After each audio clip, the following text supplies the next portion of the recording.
UP और उत्तराखंड की खबरों के लिए एबीपी गंगा को सब्सक्राइब करें और बेल आइकन दबाएं।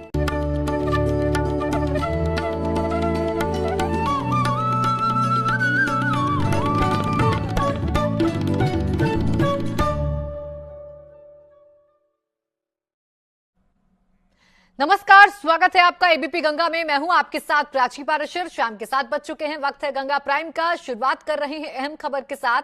कृषि कानून 2020 के खिलाफ प्रदर्शन कर रहे किसानों ने बुराड़ी जाने से मना कर दिया है। उनका कहना है कि बुराड़ी खुली जेल की तरह है। किसान संगठन भारतीय किसान यूनियन पंजाब के प्रदेश अध्यक्ष सुरजीत सिंह फूल ने कहा कि बातचीत के लिए रखी गई शर्तें किसानों का अपमान है। हम बुराड़ी कभी नहीं जाएंगे। बुराड़ी ओपन पार्क नहीं है, बड़े मैदान में ले जाकर बंद कर दिया गया।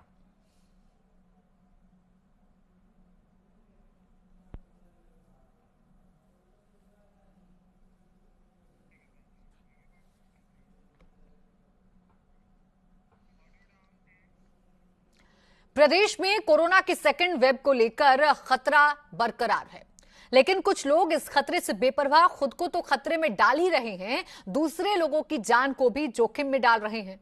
गोंडा के रोडवेज बस स्टैंड पर खड़ी बसों में कई सवारियों ने ना तो मास्क पहना है और ना ही वो सोशल डिस्टेंसिंग का पालन कर रहे हैं।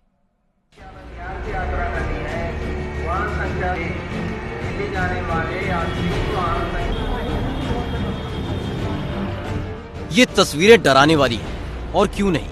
आखिर यहाँ जो दिख रहा है वो अनगिनत सवाल खड़े कर रहा है, लेकिन लगता है कि ना तो यहाँ के लोगों को और ना ही यहाँ के इस संस्थानों को, प्रशासन को कोरोना की फिक्र है। अब जरा इन तस्वीरों पर गौर कर लें। ये गोंडा का रोडवेज बस स्टॉप है। स्टॉप तक तो फिर भी कुछ सही, लेकिन बस स्टॉप में खड़ी रोडवेज की इन बसों के अंदर की तस्वीर देखकर कोई भी सिहर जाएगा, सहम जाए। यहाँ बहुत से लोग ना तो मास्क लगाए हुए हैं और ना सोशल डिस्टेंसिंग की बात ही बेमानी है। मानो एक पर एक सवार हो, और तो और सामान बेचने वाले भी इन बसों में बिना मास्क लगाए चढ़े जा रहे हैं। गाड़ियों में सवाल यही है कि क्या हम इसी तरह कोरोना वायरस से लड़ेंगे? हरगिज नहीं। ये लापरवाही बर्दाश्त के बाहर है। सबको पता है कि इस वक्त कोरोना के सेकंड वेव के कारण देश भर में संक्रमण का खतरा तेजी से बढ़ा है और उत्तर प्रदेश वैसे भी घनी आबादी वाला राज्य है। शासन और प्रशासन की ओर से कोरोना से निपटने के लिए हर इंतजाम किए जा रहे हैं, लेकिन कुछ लोगों की लापरवाही के कारण सब किए किराए पर पानी फिर सकता है। यहाँ मानो कोरोना को लेकर सरकारी गाइडलाइन ही मिसगाइड नजर आ रही है। जब इस लापरवाही के बारे में अधिकारियों से शिकायत की गई तो उनका जवाब भी सुन लीजिए। हमारा परिचालक जो भी यात्री बस में जाते हैं तो स्टेशन से अनाउंस किया जाता है कि यात्री मास्क लगा करके ही यात्रा करें, और परिचालक उनको सैनिटाइज भी कराता है। हमारे स्टेशन पर भी व्यवस्था है और उनसे अपील की जाती है मास्क लगा कर ही यात्रा करें। जो लोग मास्क लगा के नहीं चढ़ते उनके लिए क्या करें? उनके लिए भी फोर्स किया जाता है कि मास्क लगा कर ही यात्रा करें। फिर भी बहुत सारे लोग बिना मास्क की यात्रा कर रहे हैं और परिचालक अनुरोध ही कर सकता है, अपील कर सकता है उसके लिए। रोडवेज के इस अधिकारी के जवाब को सुनकर शायद गुस्से के अलावा कुछ नहीं आए, क्योंकि जिस तरह का रोना ये रो रहे हैं, अगर हर कोई इसी तरह अपनी जिम्मेदारियों से भागता रहा तो फिर कोरोना तो काल बनेगा ही। Bureau report, ABP Ganga. Lucknow में केजीएमयू के डॉक्टर्स ने इतिहास रच दिया। इन डॉक्टर्स ने एक ही शरीर से जुड़े 2 बच्चों का ऑपरेशन कर उन्हें अलग करने में कामयाबी पाई है। यह ऑपरेशन आयुष्मान योजना के तहत किया गया।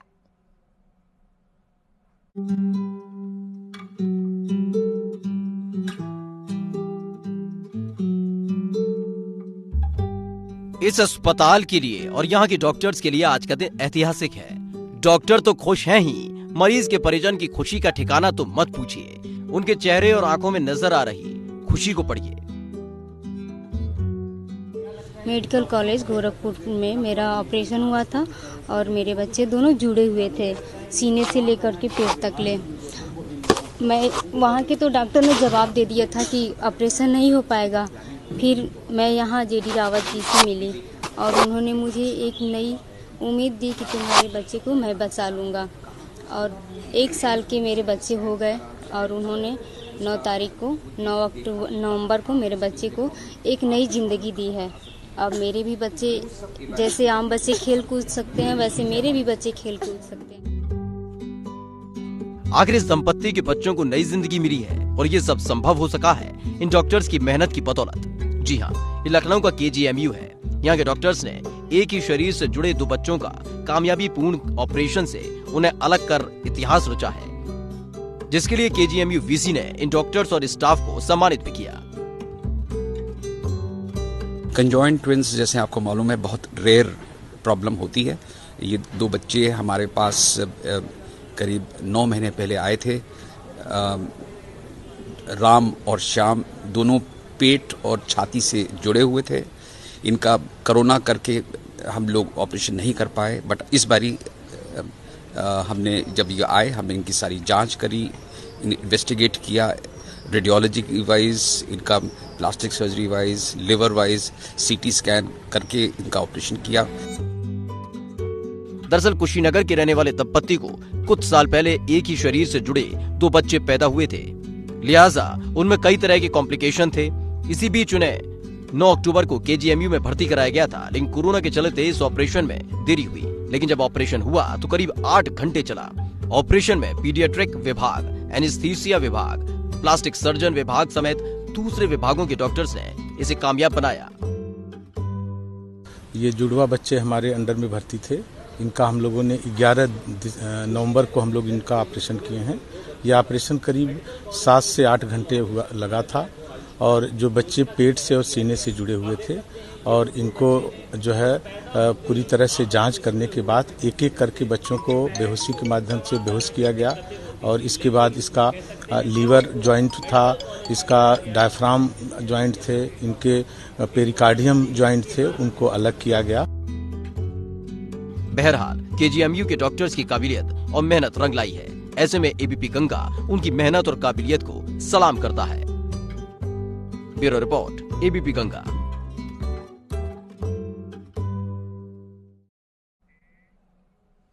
और चलिए सीधा आपको बनारस लेकर चलते हैं, जहां इस वक्त लेजर शो हो रहा है। तस्वीरें हम आपको दिखाते हैं कि वहां पर कितनी खूबसूरत तस्वीरें आ रही हैं। सीधा बनारस का ही हम रुख करेंगे। मेरे सहयोगी नीतीश पांडे भी मेरे साथ वहां से मौजूद हैं, जो वहां की तस्वीरें हमें दिखाएंगे। नीतीश, तस्वीरें जरा दिखाइए दर्शकों को बनारस से, क्योंकि देव दीपावली पर कितना भव्य नजारा है ये पूरा देश और पूरी दुनिया देख रही है।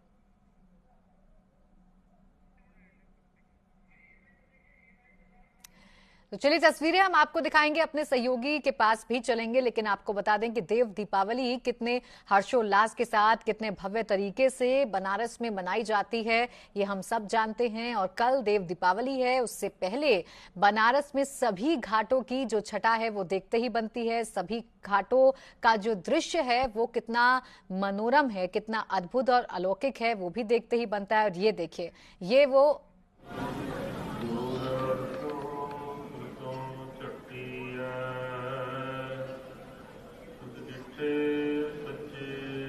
देखिए बनारस की तस्वीरें हम आपको जरूर दिखाएंगे, लेकिन गोल्डन टेम्पल की फिलहाल आपको तस्वीरें दिखा रहे हैं। आप गोल्डन टेम्पल का ये भव्य नजारा देखिए, रोशनी में डूबा हुआ ये गोल्डन टेम्पल इस वक्त आपको नजर आ रहा होगा। और अब ये बनारस की तस्वीरें आपके सामने हैं। जो तमाम घाट हैं बनारस के वो सुंदर सुंदर लाइट से सजाए गए हैं। नजारा अलौकिक है, अद्भुत है, भव्य है बनारस के घाटों का। ये देखिए तस्वीरें आपके सामने हैं।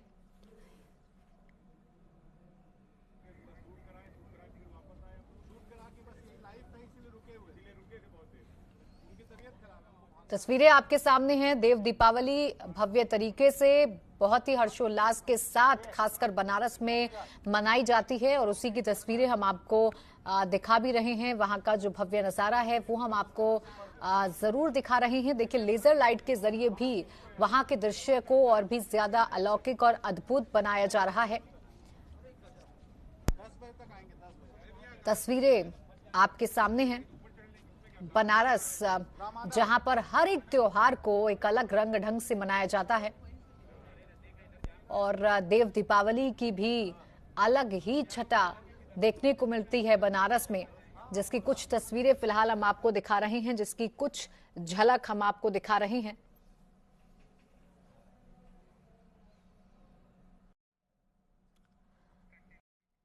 तो बढ़ते आगे, मेरठ मेडिकल कॉलेज और हॉस्पिटल में बदइंतजामी की हैरान कर देने वाली तस्वीरें सामने आई हैं।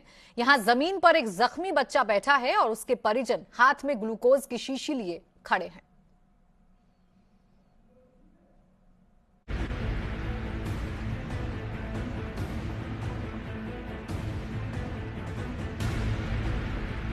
अस्पताल में जमीन पर बैठे जख्मी बच्चे के आंसू बता रहे हैं कि सरकारें चाहे लाख दावा कर लें, लेकिन सूबे में स्वास्थ्य सेवाओं की जमीनी हकीकत जमीन पर ही है। सुविधाओं के नाम पर यह आंसू बहाने के सिवा कोई चारा नहीं है और ये बेचारगी इन तस्वीरों में देखी जा सकती है, समझी जा सकती है। ये मेरठ के मेडिकल कॉलेज का इमरजेंसी वार्ड है, जहां 10 साल का मासूम जख्मी हालत में अपने परिजनों के साथ नंगे पांव जमीन पर बैठा है और उसके परिवार वाले हाथ में ग्लूकोज की बोतल थामे खड़े रहे। बच्चे की आंखों में दर्द के आंसू हैं, जो बता रहे हैं कि मेरठ के इस अस्पताल के हालात आंसू बहाने के लायक ही है। इस दौरान यहां अस्पताल प्रशासन मासूम बच्चे को भर्ती करना तो दूर, उसे एक स्ट्रेचर भी उपलब्ध नहीं करा पाए। परिजन, डॉक्टर्स और स्वास्थ्य कर्मियों के हाथ पांव जोड़ते रहे, लेकिन किसी ने कुछ नहीं सुना। मनोज, यहाँ पे आप आए, क्यों आए, किस लिए आए? मेरे बच्चे के हाथ में चोट लग गई। तो क्या हुआ यहाँ पे? डॉक्टर साहब ने पट्टी करके थोड़ी सी देर को फिर चले गए एक्सरे करवा। अब यहाँ बहुत देर से बैठे हैं। डॉक्टर साहब के पास गए, उन्होंने कहा डॉक्टर साहब ने यहाँ तो कोरोना का नहीं बैठे हुए। लेकिन अब जब हर चीज कैमरे की जद में है, तो इस तरह की बदइंतजामी कहीं भी क्यों ना हो, न तो छिप सकती है और न ही छिपाई जा सकती है। तस्वीरें सामने आने के बाद इमरजेंसी वार्ड में हड़कंप मचा हुआ है। मेरठ मेडिकल कॉलेज का एक वीडियो सामने आया है, जिसमें 10 साल का मासूम बच्चा इलाज के अभाव में तड़पता हुआ दिख रहा है। दरअसल मेडिकल कॉलेज स्टाफ पर आरोप है कि वो 10 साल के मासूम बच्चे को उपचार देने के बजाय उसे फर्श पर बिठाकर गायब हो गए। हालांकि उपचार की गुहार लगाते हुए परिजनों ने जब डॉक्टरों से मुलाकात की तो उन्होंने इस पर चुप्पी साध ली, जिसके बाद वहां मौजूद लोगों ने उसका वीडियो बनाकर सोशल मीडिया पर वायरल कर दिया। वीडियो के वायरल होने के बाद मेडिकल कॉलेज के प्रिंसिपल ने इस पूरे मामले को संज्ञान लेते हुए जांच के आदेश दे दिए हैं। हालांकि मेडिकल कॉलेज के प्रिंसिपल के कहने के बाद बच्चे को बाद में भर्ती कराया गया। साथ ही इस तरह की लापरवाही करने वालों के खिलाफ कार्रवाई की बात कह रहे हैं। संज्ञान में आया, जैसे संज्ञान में आया, मैंने अपने SIC डॉक्टर के तिवारी को तुरंत निर्देश दिया इस मामले को देखें और बच्चे का तुरंत इलाज कराएं। और उसके ये भी निर्देश दिए हैं कि इसमें जो भी इसके लिए रिस्पॉन्सिबल हों, ऐसा क्यों नहीं उसको किया गया, उसके खिलाफ एक्शन लें और दोबारा पुनः ना हो, उसके लिए और सुदृढ़ व्यवस्था की जाए। बहरहाल मेरठ हो या कहीं और का मेडिकल कॉलेज और हॉस्पिटल, इस तरह की बदइंतजामी शहर दर शहर देखने को मिल ही जाती है। ऐसे में सरकारों का फोकस और प्राथमिकता बेशक स्वास्थ्य सेवाओं में सुधार होना चाहिए। एबीपी गंगा के लिए मेरठ से बलराम पांडे की रिपोर्ट। मुख्यमंत्री योगी आदित्यनाथ ने आज प्रदेश में करोड़ों रुपयों से बनने वाली सड़कों का लोकार्पण और शिलान्यास वीडियो कॉन्फ्रेंसिंग के जरिए किया।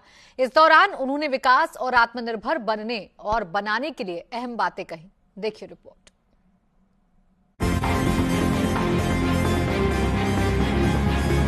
ये सिर्फ सड़कों की सौगात नहीं, बल्कि उत्तर प्रदेश में विकास की गति को रफ्तार देने का मिशन है और इसे मुख्यमंत्री योगी आदित्यनाथ बखूबी पूरा कर भी रहे हैं। सीएम योगी मानते हैं कि विकास की प्रक्रिया के सबसे बड़े और सशक्त माध्यम अच्छी सड़कें होती हैं। ये प्रसन्नता का विषय है कि ग्राम्य विकास विभाग के द्वारा भी और पंचायती राज विभाग के द्वारा भी ग्रामीण अर्थव्यवस्था की आधार ग्रामीण सड़कों के निर्माण के एक बड़े कार्यक्रम को आज आगे बढ़ाया गया है। इसमें भी हमारे लिए महत्वपूर्ण इस बात का है कि 75 जनपदों में से 45 जनपदों में महिला जिला पंचायत की अध्यक्ष कार्य कर रही हैं। सीएम योगी ने प्रधानमंत्री ग्राम सड़क योजना के तहत 204 करोड़ रुपए से 56 जिलों में 2095 किलोमीटर लंबे 748 मार्गों और पंचायती राज विभाग के जरिए 647 करोड़ रुपए की लागत से बनने वाली 2000 किलोमीटर लंबी 1825 सड़कों का लोकार्पण और शिलान्यास वीडियो कॉन्फ्रेंसिंग के जरिए किया। इस दौरान मुख्यमंत्री योगी ने कहा कि पंचायतें आत्मनिर्भर होंगी तभी तो प्रदेश और देश भी आत्मनिर्भर होगा। राज्य जिला पंचायतों के माध्यम से सड़कों के नवनिर्माण की एक बड़ी प्रक्रिया को आगे बढ़ा रहा है और जैसा कि मुझे बताया गया कि 2000 किलोमीटर के 1825 मार्गों के नवनिर्माण के लिए 647 करोड़ रुपए की लागत से इन सड़कों के निर्माण कार्य का एक साथ पूरे प्रदेश के अंदर शुभारंभ हो रहा है, इसका शिलान्यास हो रहा है। इस दौरान सीएम योगी ने इशारों में अपने विरोधियों पर भी निशाना साधा। उन्होंने कहा कि आजादी के 5 दशक तक भारत की ग्रामीण व्यवस्था बुनियादी सुविधाओं से वंचित थी। यानी आजादी के 5 दशक तक भारत की ग्रामीण व्यवस्था उन बुनियादी सुविधाओं से वंचित थी जो विकास की प्रक्रिया के सबसे बड़े और सशक्त माध्यम होते हैं, अच्छी सड़कें। तब से प्रधानमंत्री ग्रामीण सड़क योजना ने अनेक चरण संपन्न किए हैं और लगभग ज्यादातर ग्राम पंचायतें 500 की आबादी के ज्यादातर गांव मजरे सभी प्रधानमंत्री ग्रामीण सड़क योजना से पूरी तरह जुड़ चुके हैं। मुख्यमंत्री योगी ने इस मौके पर एक अहम सलाह भी दी। उन्होंने कहा कि पंचायती व्यवस्थाएं सिर्फ सरकार के पैसे पर ही निर्भर न रहें, बल्कि अपनी आय कैसे बढ़ा सकते हैं इस बारे में भी सोचना चाहिए। साथ ही सीएम ने ओडीओपी योजना को बढ़ावा देने पर भी जोर दिया। कहीं न कहीं ग्राम पंचायत है, क्षेत्र पंचायत है, जिला पंचायत है, प्रधानमंत्री मोदी जी ने विकास के लिए जितना पैसा इन संस्थाओं को उपलब्ध कराने का कार्य किया, उस धनराशि का सही सदुपयोग अगर सभी पंचायती राज की संस्थाएं करने लग जाएं, तो मुझे लगता है विकास और रोजगार की व्यापक संभावनाएं आगे बढ़ सकती हैं। बहरहाल मुख्यमंत्री योगी आदित्यनाथ ने यूपी में सड़कों का जाल बिछा देने का संकल्प लिया है, जिससे विकास सरपट दौड़ सके। Bureau report, ABP Ganga. उधर बुलंदशहर में शहीद कुलदीप शर्मा की अस्थियां लेकर तिरंगा यात्रा उनके गांव पहुंची थी। ये यात्रा सैन्य सम्मान के साथ ऊंचा गांव पहुंची। इस दौरान देशभक्ति के नारे गूंजते रहे। आपको बता दें कि गलवान घाटी में ड्यूटी के दौरान हार्ट अटैक के कारण कुलदीप शर्मा का निधन हो गया था, जिसके बाद उनकी अस्थियां सेना के ट्रक में पूरे सम्मान के साथ बुलंदशहर के उनके पैतृक गांव भगवंतपुर पहुंची।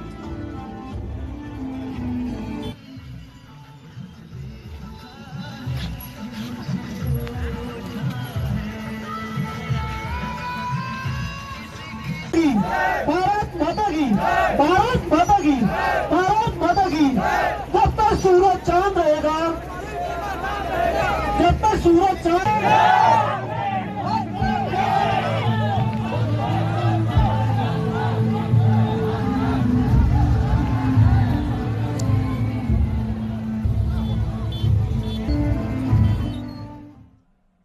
और वक्त एक छोटे से ब्रेक का है, जल्द लौटेंगे।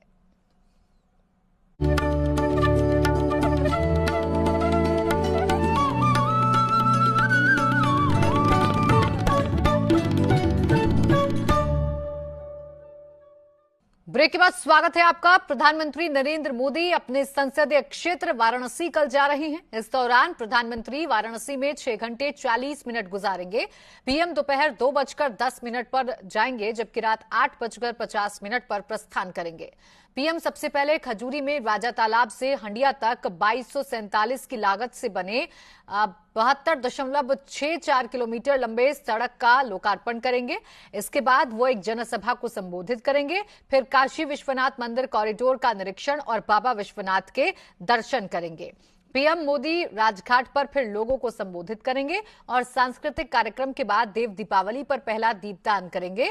इसके बाद राजघाट से रविदास घाट तक क्रूज पर सवार होकर पीएम मोदी गंगा के दोनों छोर पर जलने वाले दीपकों का लुत्फ उठाएंगे। इस बीच चेत सिंह घाट पर पीएम मोदी क्रूज से ही लेजर शो देखेंगे। रविदास घाट पहुंचकर पीएम मोदी सड़क मार्ग से सारनाथ पहुंचेंगे। सारनाथ में भगवान बुद्ध के जीवन पर आधारित और अमिताभ बच्चन की आवाज में शुरू हुए लाइट एंड साउंड शो का लुत्फ उठाएंगे। दिखाएंगे, फिर दिल्ली के लिए रवाना हो जाएंगे।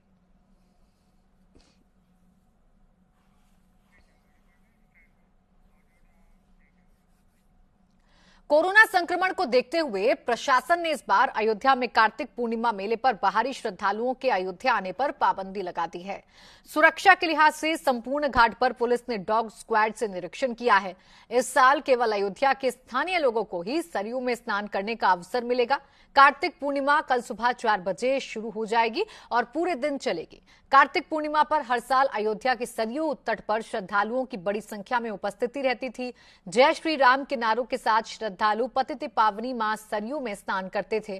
कार्तिक भर अयोध्या में रहकर कल्पवास करने वाले भी श्रद्धालुओं सरयू में स्नान करते थे, उसके बाद ही उनका कल्पवास पूरा माना जाता था। लेकिन इस बार कार्तिक मेले पर कोरोना का साया रहा। 14 कोसी पंच कोसी परिक्रमा दोनों पर बाहरी श्रद्धालुओं को नगर में प्रवेश नहीं दिया गया और अब पूर्णिमा स्नान पर भी प्रशासन ने बाहरी श्रद्धालुओं के स्थान पर पाबंदी लगा दी है।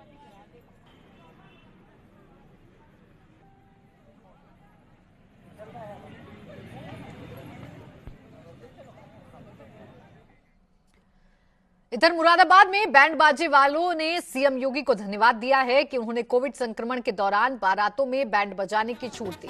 बाजे वालों ने सिविल लाइन में भगवा कपड़े पहनकर बैंड बजाकर सीएम योगी को धन्यवाद दिया है।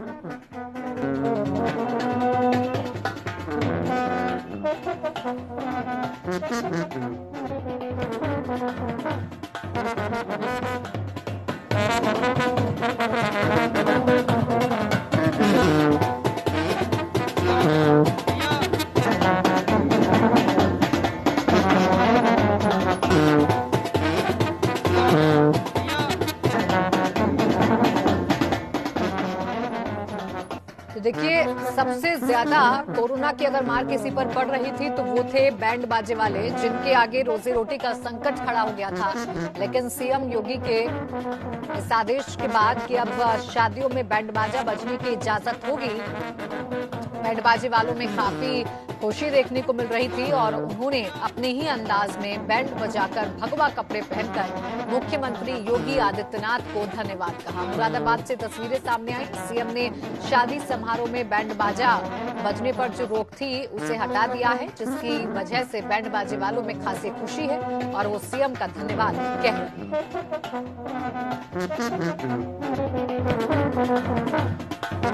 देखिए सर, जो कोविड-19 था उसकी वजह से सारा कुछ बंद था।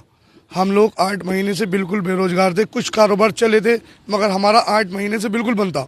हम बहुत ज़्यादा परेशान थे और कुछ फिर गाइडलाइन इस तरीके की आई कि क्या कहते हैं, बैंड बाजे पे रोक लग रही है। तो हम लोग तो सारे परेशान हो गए थे और फिर हमने थोड़ी आवाज़ उठाई मीडियम के माध्यम से। हमने कुछ कहा, कुछ बोला किसी से, प्रशासन से, अधिकारियों से, तो हमारी आवाज़ योगी जी तक, मुख्यमंत्री हमारे जो हैं उन तक पहुंची और उन्होंने इस चीज़ को सुना। और अभी कल की अखबार में हमने और न्यूज़ पे देखा कि उन्होंने बैंड बाजे की जो रोक थी वो सारी हटा दी और यहाँ तक उन्होंने बोला है कि कोई भी अधिकारी, कोई पुलिस प्रशासन हमें परेशान ना करे। और इसी के साथ गंगा प्राइम में बस इतना ही।